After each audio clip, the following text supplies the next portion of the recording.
अस्सलाम वालेकुम dear students, कैसे हैं सब? खैर ऑफियत से हैं। आप देख रहे हैं हमीद एजुकेटर्स और मैं हूं उज़ैर अहमद।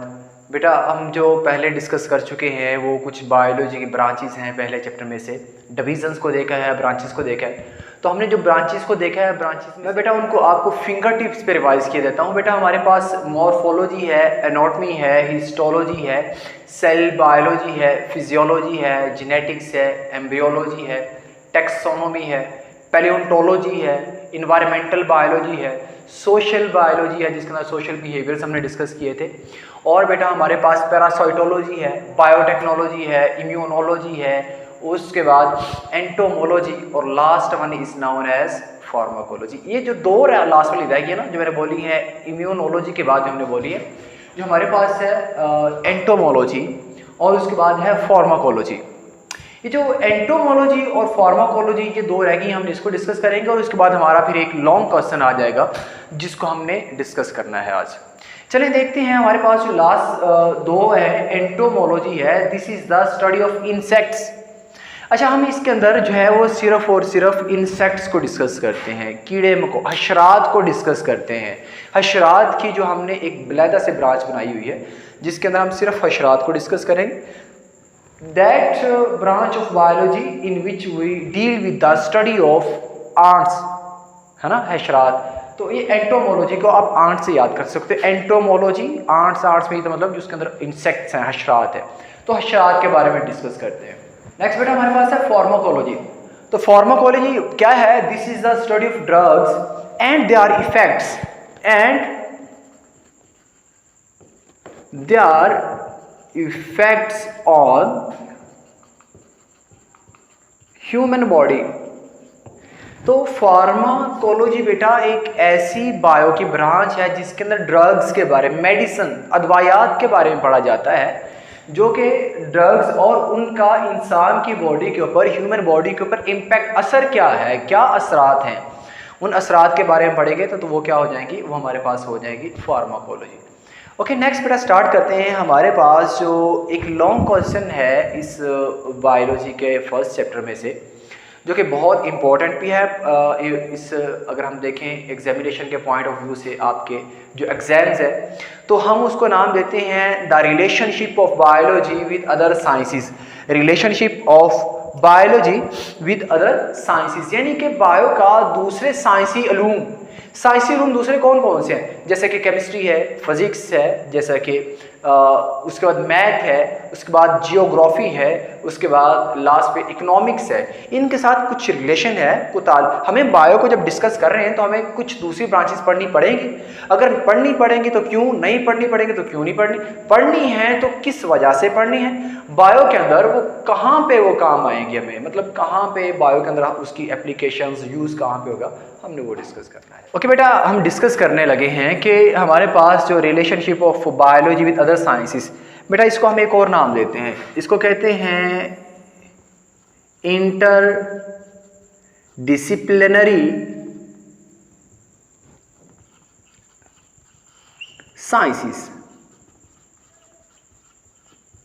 तो इंटरडिसिप्लिनरी साइंसेस का मतलब क्या है? बैनुल उलूम, बैनुल हुदूद साइंसेस।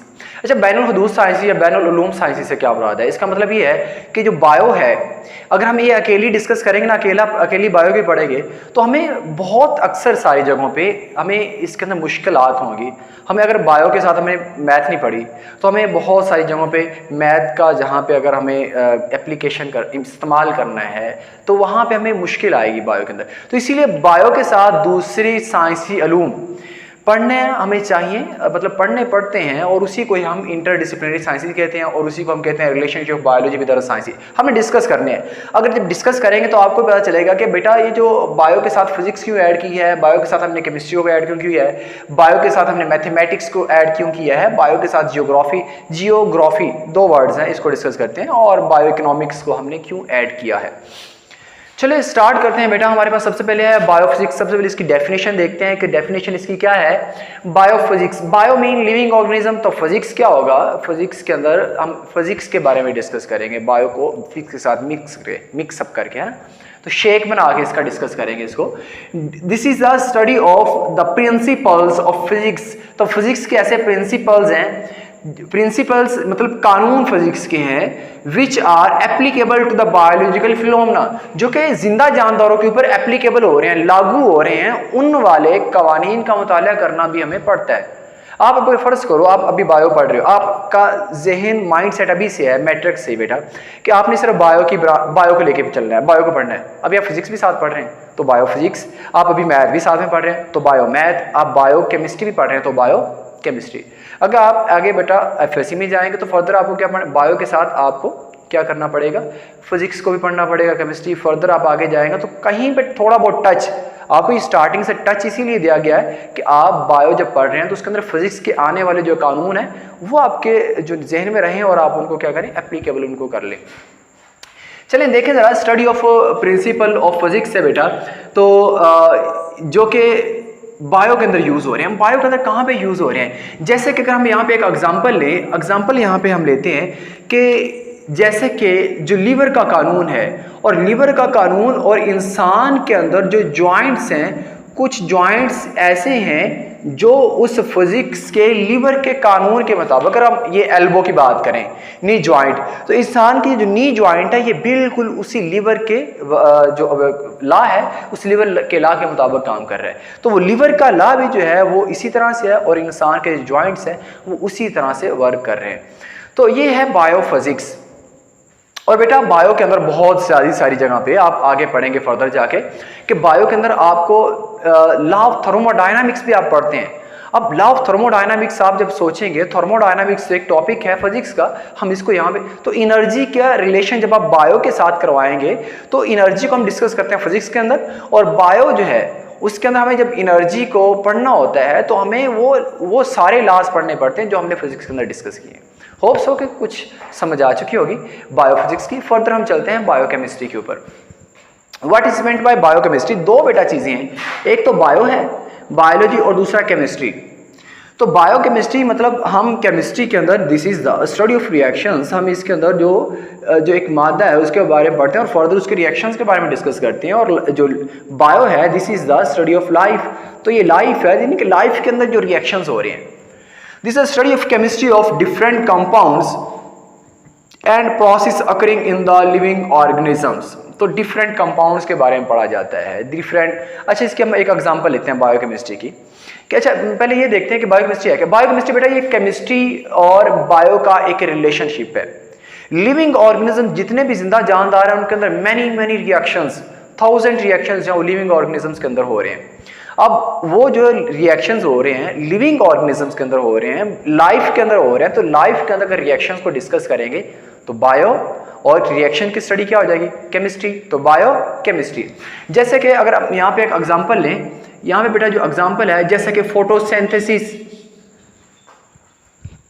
जैसे कि फोटोसिंथेसिस है, अगर हम यहाँ पे रेज करके इसको लिखते हैं कि बेटा हमारे पास जो फोटोसिंथेसिस है, फोटोसिंथेसिस, तो फोटोसिंथेसिस के अंदर बेटा जो केमिकल रिएक्शन होता है, केमिकल रिएक्शन के अंदर क्या होता है, वहाँ पे कार्बन डाइऑक्साइड को यूज़ किया जाता है, वहाँ पे वाटर के मॉलिक्यूल्स को यूज़ किया जाता है, और यूज़ करने के बाद बनाया जाता है C6H12O6, 6CO2 यूज़ होते हैं और इसके अंदर 6H2O यूज़ होते हैं, और बनाते क्या हैं, वहाँ पे हमारे पास ग्लूकोज, ये ग्लूकोज बनता है और साथ में प्लस 6O2 ऑक्सीजन। मैंने एक पूरा केमिकल रिएक्शन लिखा है। तो बेटा ये केमिकल रिएक्शन कहाँ पे हो रहा है, लिविंग ऑर्गेनिजम्स के अंदर। तो इसको डिस्कस करने के लिए, पढ़ने के लिए हमें केमिस्ट्री की जरूरत है, क्योंकि रिएक्शन कहाँ पे डिस्कस किए जाते हैं, केमिस्ट्री के अंदर, तो लिविंग ऑर्गेनिज्म के अंदर। इसी तरह बेटा एक और है जैसे कि सेलुलर रेस्पिरेशन, अगर मैं बात करूं तो बेटा हमारे पास जो ग्लूकोज इंसान के अंदर बनती है, ग्लूकोज के टूटने का अमल है, ग्लाइकोलिसिस है, ग्लाइकोलाइसिस, जो उस ग्लाइकोलाइसिस बेटा टूटने के अंदर उसका केमिकल स्ट्रक्चर चेंज होती है, केमिकल स्ट्रक्चर चेंज होने के बाद पायरोविक एसिड बनता है, फर्दर उससे एटीपी। तो ये सारा जो मैं बोल रहा हूँ बेटा ये सब कुछ केमिस्ट्री के अंदर डिस्कस होता है, लेकिन ये हो किन के अंदर है, लिविंग ऑर्गेनिजम्स के अंदर। तो इसी को मिक्सअप करके हम कहते हैं बायो केमिस्ट्री, लिविंग ऑर्गेनिज्म के अंदर reaction, bio chemistry. Hope so you understand. तो नेक्स्ट हमारे पास बेटा हमारे पास फर्दर है थर्ड ब्रांच है, तो थर्ड ब्रांच ये वाली मैं इसको साथ में मेंशन किए देता हूँ। ये सेकंड है, ये हमारे पास इंटरडिसिप्लिनरी का थर्ड पार्ट है, ये सेकंड है, हमने फर्स्ट भी डिस्कस किया। तो थर्ड पार्ट बेटा जो bio mathematics, what is meant by bio mathematics, bio math, यानी कि बायो के अंदर मैथ्स जो है उसके कुछ मैथमेटिकली टेक्निक्स और टूल्स इस्तेमाल होते हैं। मैथमेटिकली टेक्निक्स से टूल्स कैसे हैं, जैसा कि अगले ही चैप्टर के अंदर हम डिस्कस करेंगे। हमें वहाँ पे रेशियो को देखना है, what is meant by ratio. हमने वहाँ पे प्रोपोर्शन को देखना है कि प्रोपोर्शन क्या है। तो इसको अगर हम उर्दू के अंदर निस्बत कहते हैं, प्रोपोर्शन को तनासब कहते हैं। तो निस्बत और तनासब ये हम किसके अंदर डिस्कस करते हैं, मैथ के अंदर। लेकिन फर्ज करो मैं अगर कहता हूं कि अगर हमने एक बायोलॉजिकल हमने एक तजर्बा करना है बायो के अंदर, तो मैंने 20 चिड़ियां पकड़ी, उनको मैंने मच्छर कटवाया, तो कटवाने के बाद इंक्यूबेशन पीरियड के अंदर, इंक्यूबेशन पीरियड से मुराद मैंने उनको थोड़ी देर रेस्ट में रखा, रखने के बाद मैंने देखा कि उसमें से चंद एक को 17 को मलेरिया हो गया, लेट्स सपोज 15 को मलेरिया हो गया, 12 को हो गया। तो मैं अगर आपसे ये कहूं कि एज्यूम फर्ज करो अगर मैंने 1000 चिड़ियां पकड़ ली हैं, किसी तरीके से उड़ती हुई पकड़ ली हैं, जाते आते पकड़ ली हैं मैंने, तो उन सब को अगर मच्छर कटवाया जाए तो अगर 20 में से 15 को हुआ है तो 1000 में से कितनी चिड़ियों को जो है वो होगा। तो ये जो प्रोपोर्शन निस्बत और तनासब का ये जो हमने जो फाइंड आउट करना है कि कितनों को हुआ है, तो ये बेटा हम मैथ के उसूलों के मुताबिक करेंगे। तो उस मैथ को डिस्कस अगर हम मैथ को पढ़ेंगे तो हमें ये प्रोपोर्शन और हमें ये रेशो का पता चलेगा। तो इसीलिए बायो के साथ हमें मैथ को भी डिस्कस करना पड़ता है। तो जब मैथ को और बायो को इकट्ठा डिस्कस करेंगे तो this is known as biomathematics. Good, शाबाश। तो नेक्स्ट बेटा हमारे पास क्या है, और हाँ इस बायो मैथमेटिक्स को आप शॉर्टकट कह सकते हैं बायोमेट्री, बायोमेट्री भी इसी को कहते हैं। ओके बेटा आगे जो नेक्स्ट है, नेक्स्ट जो हमारे पास है, ध्यान जरा इधर करें, नेक्स्ट जो बेटा आगे है बायो और जियो और उसके बाद ग्राफी। बायो का मतलब हो गया लिविंग ऑर्गेनिज्म, जियो क्या होता है, जियो चैनल नहीं, इसका मतलब होता है अर्थ, जियो अर्थ। ग्राफिकल एक्सप्रेशन, ग्राफ की शक्ल में, कहां पे ज्यादा कम, कम ज्यादा, कम ज्यादा, ग्राफ। तो बायो जियोग्राफी यानी कि इस कुर्राए अर्ज पर जो लिविंग ऑर्गेनिजम्स की डिस्ट्रीब्यूशन है, तकसीम है, वो कहाँ पे कितनी है। कोई एक जानदार दुनिया के किसी एक जगह पे कहाँ पे, मतलब कहीं पे कम है, कहीं पे ज़्यादा, कम ज़्यादा, कम ज़्यादा, इसको डिस्कस करेंगे। तो that is known as bio geo मतलब अर्थ के ऊपर, बायो से मुराद living organism, graphical expression graph की शक्ल में या उसकी रेशो देखना, that is known as biogeography. बेटा this is the study of occurrences, वकू है, एंड द डिस्ट्रीब्यूशन, तकसीम ऑफ डिफरेंट स्पीशीज़, मुख्तलिफ तरह के जो स्पीशीज़ हैं ऑफ लिविंग ऑर्गेनिज्म, जिंदा जानदारों की जो मुख्तलिफ तरह की किस्में हैं, उनकी डिस्ट्रीब्यूशन किस तरह, अकोरेंसेस, वकू कहाँ पे रहते हैं, डिस्ट्रीब्यूशन, उनकी तकसीम कैसे है, कहाँ पे कितनी है, डिफरेंट जियोग्राफिकल रीजन्स।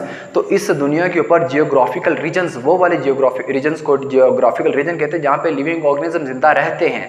तो उस वाले एरिया के अंदर जो जानदार हैं उस दुनिया के अंदर, तो फिर से बता रहा हूँ कि हमारे पास इसके अंदर बायो जियोग्राफी, बेटा जियोग्राफी हमने क्या करना होता है कि जियोग्राफिकल रीजन्स को देखते हैं कि जो लिविंग ऑर्गेनिज्म है उनकी तकसीम और वकू कहाँ पे कितना है।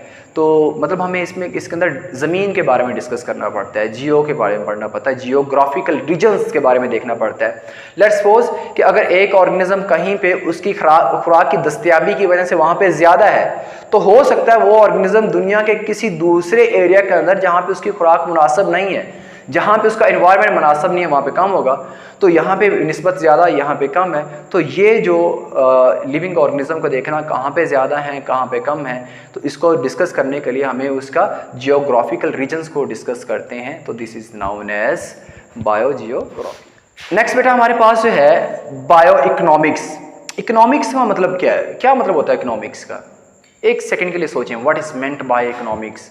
इकोनॉमिक्स का मतलब आपको एक लिटरली आम जुबान में बताऊं तो पैसों के लिहाज से, मतलब इकोनॉमिक्स के अंदर हम क्या पढ़ते हैं, ये पढ़ते हैं कि हमें किसी चीज़ के अंदर हिसाबों लिविंग ऑर्गेनिजम्स को, जिंदा जानदारों में पढ़ेंगे, लेकिन वो किस पॉइंट ऑफ व्यू से पढ़ेंगे, इकोनॉमिक्स के लिहाज से।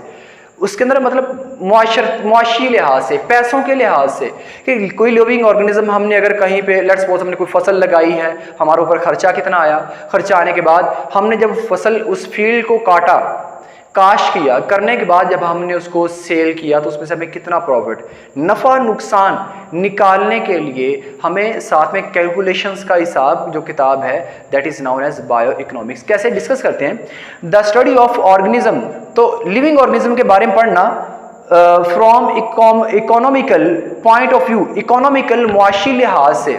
इसके मैंने आपको एग्जांपल दी, अगर आप कोई एक क्रॉप फसल लगाते हैं तो उस फसल के ऊपर लागत कितनी आती है, मतलब आपने उसका जो लगाने के लिए जो खर्चा किया बेटा वो कितना आता है। लेट्स सपोज आपका वो 10,000 खर्चा आया, जब आपने उसको काश किया तो वो 1 लाख के अंदर सेल होगी, तो आप टोटल खर्चा उसमें से निकालने के बाद आप ये बता सकते हैं कि हमें इतना इसमें से मुनाफा आ गया है। तो बेटा अगर ये डिस्कस करेंगे तो ये आपके पास क्या होता है, ये होता है बायो इकोनॉमिक्स। तो बेटा ये एक लॉन्ग क्वेश्चन था जिसके अंदर हमने क्या किया, 5 इंटरडिसिप्लिनरी साइंसेज, बैनुल हदूद साइंसेज को पढ़ा। सबसे पहले कौन सी है, बायोफिजिक्स है, बायोकेमिस्ट्री है, उसके बाद बायो मैथमेटिक्स है बेटा, बायोजियोग्राफी है एंड बायो इकोनॉमिक्स है।